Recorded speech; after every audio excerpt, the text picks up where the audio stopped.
مساء الخير عليكم مشاهدينا في كل مكان، مشاهدين قناة الحدث وبرنامج حكاية جديدة.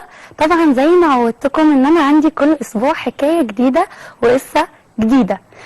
النهاردة معايا حكاية من اغرب الحكايات او من اجمل الحكايات اللي كلها احساس ومشاعر وبتدخل القلب على طول. كنت قاعدة على الفيسبوك عادي بتصفح زي ما كلنا بنتصفح، بتفرج على فيديوهات وكده. شدني فيديو جدا، كان جايب نسبة مشاهدة عالية، وصلت 3 مليون. فلو انا فكرت يعني ازاي الفيديو ده جاب نسبة المشاهدة دي، وازاي الشخص او الفريق الكامل اللي عمل الفيديو ده حقق المشاهدة ازاي، ففضلت ورا الفيديو لحد ما وصلت للفريق كامل ولصاحب الفيديو، وتواصلت معاه وقدرت ان انا اجيبه معايا النهارده على الهوا عشان اعرف منه هو ازاي وصل للمشاهده دي، وازاي قدر يحقق الكم الكبير من حب الناس ليه. ومعايا النهارده ضيفي اللي مشرفني استاذ باهي شاهين، الشاعر باهي شاهين. اهلا بحضرتك يا فندم. شرفت بحضرتك. طبعا سرد الشعر مش سهل، وخصوصا لو بتكتب كلمات يعني بتحتاج احساس، بتحتاج مشاعر، بتحتاج شخصيه قويه، ومش اي حد اللي بيقدر يكتب. تقدر حضرتك تقولي بدأت ازاي؟ والله قصة الشعر ان انا من واحنا صغيرين انا واخويا بنكتب في مجال الشعر يعني، وهو كمان بيكتب شعر وقصة قصيرة.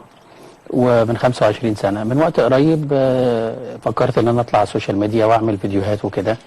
والحمد لله كان كل حلمي ان انا مثلا كنت الاقي فيديو مثلا جايب 10,000 مشاهدة، 50,000 مشاهدة، كان نفسي يبقى كده. لكن يكون مثلا فيديو يجيب مليون واثنين وثلاثة، ده كان حلم كبير جدا ما كنتش متوقعه يعني. بصراحة أنا شفت الفيديو كان محقق 3 مليون مشاهدة وحاجة و50 شير، حاجة و50 ألف شير. بس طبعا كانت العاطفة بتاعت حضرتك مسيطرة جدا في الفيديو. كان عندك حس عالي من الفن أو من الشعر أو إلقاء الشعر، فعجبني إلقاء حضرتك جدا وفضلت لحد ما جبتك. شكرا. طب ممكن أسألك سؤال تاني؟ يعني اكتشفت حضرتك إن أنت عندك الموهبة دي إزاي؟ والله الإنسان لما بيبص لحاجة بيشوف موقف يحاول إن هو يسجله على الورق، يترجم إحساسه يعني. فهي دي البداية بتاعتي. طب ممكن تقولي أنت إزاي قدرت تحقق النسبة الكبيرة من المشاهدة دي؟ والله أنا لما كتبت الكلمات بتاعت فاضل يومين اتصلت بأستاذ إبراهيم وقلت له أنا معايا فيديو ممكن يخش. طب نرحب بأستاذ إبراهيم. معانا الأستاذ إبراهيم المخرج، هيما وشهرته هيما العياطي. الغياطي سوري. اهلا بحضرتك يا فندم، مشرفنا ومنور قناه الحدث كلها. تسلمي ده بتضوني والله، تسلمي. طبعا الفضل يرجع لي يعني في ان هو اول حاجه الفضل لربنا ونعم بالله. الفضل لربنا سبحانه وتعالى، ثم الاستاذ المخرج انا بقول عليه المخرج العالمي ان هو انسان محترم جدا. هو الاخراج شيء صعب يعني، مش اي حد انه ممكن ان هو يشتغل شغله الاخراج. المخرج احمد رأفت هو اللي انا بدات معاه، او يعتبر هو اللي اكتشفني. المخرج احمد رأفت في السويس عندنا من اروع الناس اللي ممكن تشتغلي معاهم. والاستاذ ابراهيم اتعرفت عليه بعدها وهو اللي بيعمل لي الفيديوهات الوطنيه. بس بصراحه يعني نسبه المشاهده كانت عاليه جدا. شفت نسبه الشير، انا نفسي وانا بتفرج على الفيديو اللي هو يعني احساس عالي. احنا ممكن نطلع نشوف الفيديو والمشاهدين يشوفوا الفيديو ويستمتعوا بالاحساس معانا ونرجع تاني. الفيديو معانا كنترول.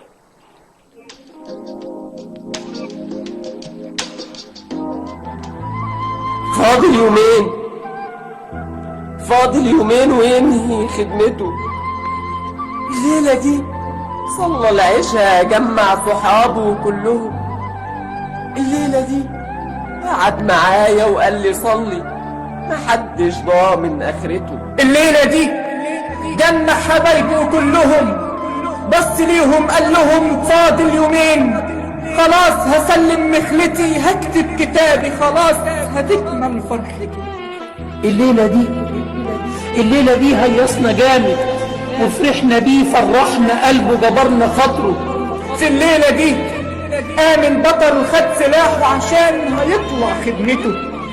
في الليلة دي أنا وحبايبه قاعدين نفكر نجيب هدية ونديها له زفته. وسمعنا صوت رصاص، أصوات بتعلى، طلعنا نجري لقينا إيد الغدر قتلت بطلنا وهو واقف بيحمي بلده والدم غرق بدلته.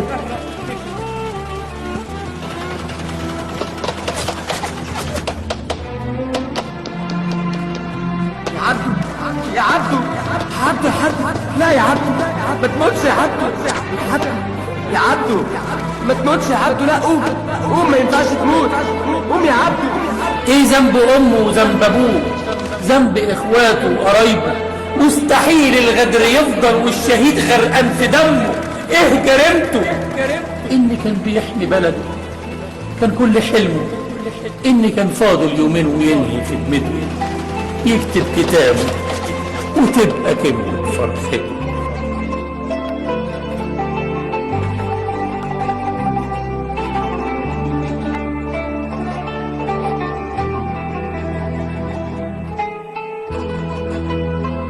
المجد والخلود لشهداء الوطن.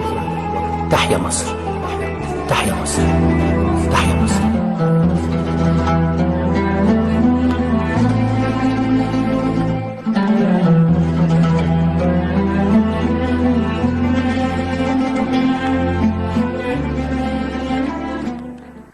فعلا تحيا مصر. الشعر يا جماعة فعلا عايز صوت، عايز إحساس، عايز قلب، وعايز شخصية قوية زي حضرتك. الله يخليك، شكرا. ما شاء الله.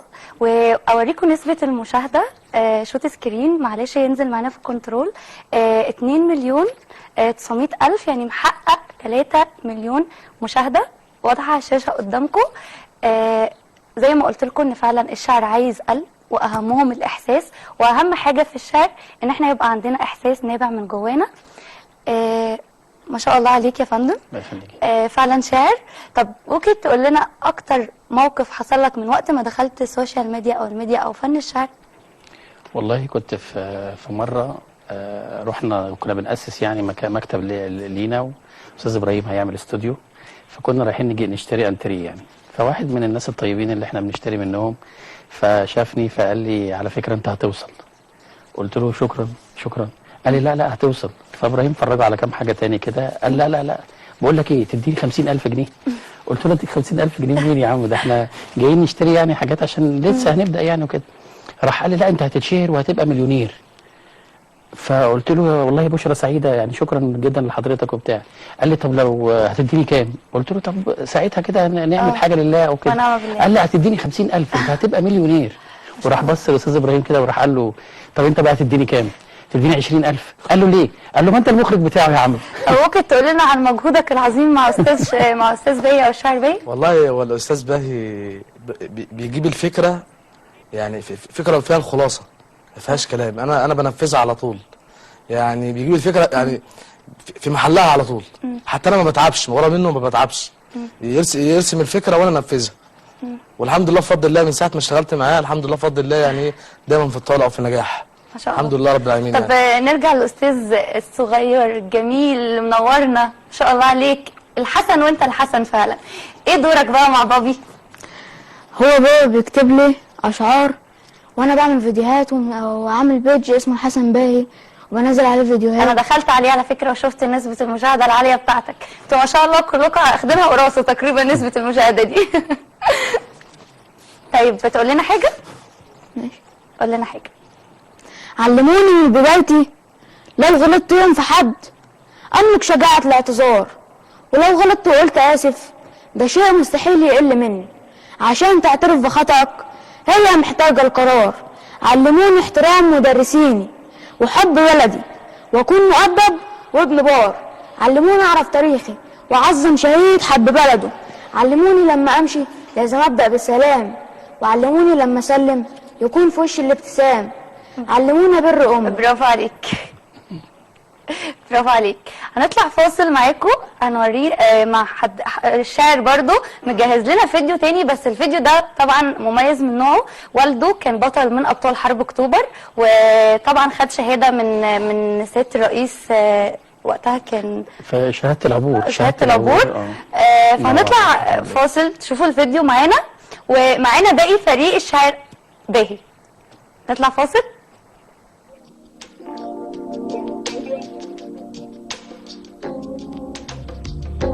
ابويا كان في الجيش مقاتل دافع بدمه عن البلد، وفي عرفنا ان اللي خلف يوم ولد ما نقولش مات لو علمه معنى الثبات، معنى ان دينه ليه وتد، وان العقيدة والايمان هم السلاح والعتاد. ابويا راجل كان جدع ورثت عنه صفات كتير، إني أكون راجل تمام، عارف حدودي في الكلام، أعرف أشيل أمي في عيوني وأختي ليها الاحترام، وأكون لأخويا كمان سند، مفيش ما بيننا في يوم ملام، علمني أخلص للصحاب ولا أنسى أبدا فضلهم، في كل موقف أكون رجولة دايما وواقف جنبهم، الكلمة واحدة ومبدئي مفيش ظروف بتغيره، أصل المبادئ للجدع في عين الناس تكبره، وامشي ما بين الناس جبل ولا حاجة تقدر تكسره. أنا أبويا مات لكنه عايش وسطنا، تشهد حيطان البيت، تشهد شوارع حينا، تشهد له سيرته الطيبة، ألف رحمة والنور عليك، حبك في قلبي اتزرع، لو اسم أبويا الناس قالوه بيقولوا كان راجل جدع. كان أبي رجل بمعنى الكلمة، للحد الذي جعل الأرض عاجزة عن حمله فخبأته داخلها، رحمة الله عليه، وهذا أقل ما يقدمه له في يوم وفاته، رحم الله أبي.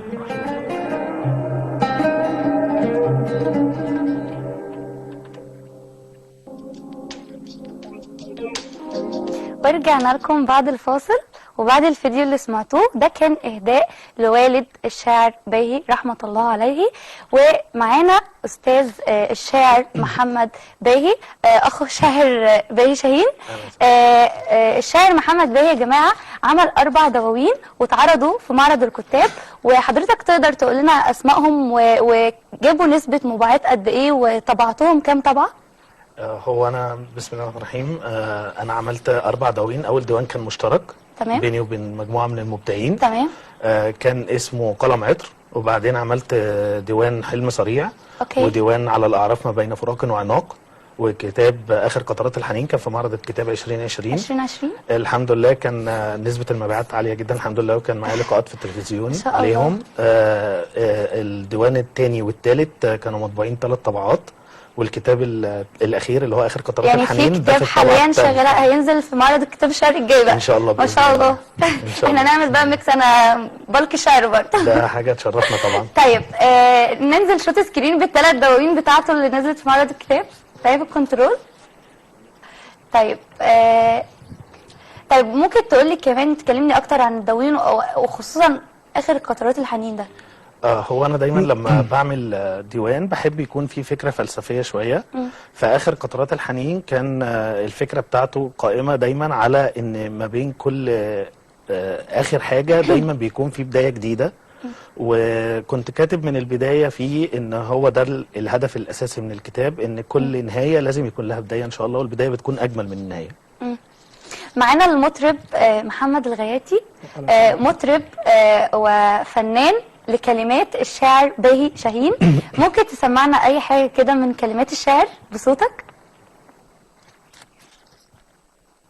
تمام اتفضل. دي من كلمات الاستاذ باهي شاهين، يعني مقطوعه صغيره كده بحيث ان احنا مش نقول الاغنيه كامله. يما يما ردي عليا، انت فين يا ضي عليا، يما يما ردي عليا، انت فين يا ضي عليا، الحنان يما راح والوشوش اتغيرت، العطف يما راح والقلوب اتحجرت، يما يما ردي عليا، انت فين يا ضي عليا، يما يما ردي عليا، انت فين يا ضي عليا، الحنان يما راح والوشوش اتغيرت، العطف يما راح والقلوب اتحجرت، ارجع وبوس كفنا الجنة تحت رجلها، الدعوة يا ابني منا ترفعك فوق السحاب. شكرا جدا يا فندم. دي كلمات الشاعر باهي شاهين، ما شاء الله كلماتك جميلة جدا.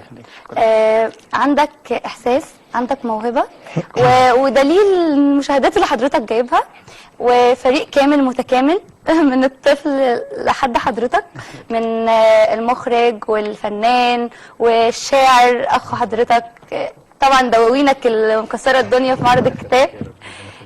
كنت مبسوطة جدا معاكم في حلقتي النهاردة. كنت أتمنى أن وقت الحلقة يبقى أطول من كده. بس حابة أسألك سؤال قبل ما وقت الحلقة يخلص. يعني عايزة أعرف حضرتك ناوي تعمل إيه الفترة الجاية؟ أنت والفريق طبعا المتكامل بتاع حضرتك. والله احنا الفترة اللي جاية بنأسس الاستوديو عشان يبقى خاص بشغلنا، وهينضم فيه بقى القصة القصيرة الأستاذ محمد باهي والدواوين بتاعته ينطلق من عندنا، والمطرب محمد الغياتي إن شاء الله قريب كده هينزل الأغاني اللي هو غنى منها مقطوعة ديت، هتنزل إن شاء الله على الشعبيات والمزيكا والقنوات الكبيرة إن شاء الله. بس كلمات حضرتك طبعا. طبعا بإذن الله. ما شاء الله. قول لنا أنت مع أخبار الديوان الجديد. والله احنا على مرحله التجهيز دلوقتي. اسمه ايه؟ ربنا المستعان، لسه ما استقرناش على الاسم والله. ما استقرتش على الاسم؟ لان انا بحب الاسم يكون من المحتوى، فبستنى لما اخلص خلاص. هو اهداء ولا ايه؟ لسه والله ما استقرناش على للاسف يعني. ان شاء الله يا ربنا المستعان. ان شاء الله يكسر الدنيا. طب الدواوين اللي عملتها كانت كام طبعه؟ الديوان الثاني كان 3 طبعات، والديوان الثالث كان 3 طبعات، والديوان الثاني لحد دلوقتي احنا واقفين على الطبعتين ولسه مستمر ان شاء الله. اتمنى لك مستقبل فني باهر بقى يا مؤلفنا. كنت عايز بس الاستاذ محمد يغني لنا حاجه كده للصحاب لو دقيقه واحده بس. طب علشان كلمتين ماشي. عشان وقت الحلقه.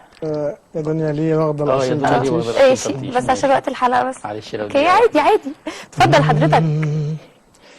يا دنيا ليه واخده الاصيل طلتيش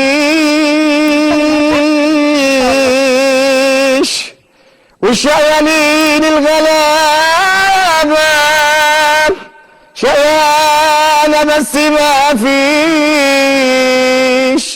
طول ما الاصيل عالي طول ما الاصيل عالي الكل بيهدوه. الذنب مش ذنبه ولا كانش ذنب ابوه ولا كانش ذنب ابوه انه اتخلق غلبان وسط العرا والطوح. يا دنيا ليه واخده الاصيل تلطيش. جدا ما شاء الله احساسك عالي وكلمات استاذ باهي او شعبيه منوره. نورتوني جدا. كنت حابه اقعد معاكم اكتر من كده. شكرا استاذ باهي شاهين، شكرا استاذ محمد شاهين، شكرا يا فناننا. نورتوني جدا.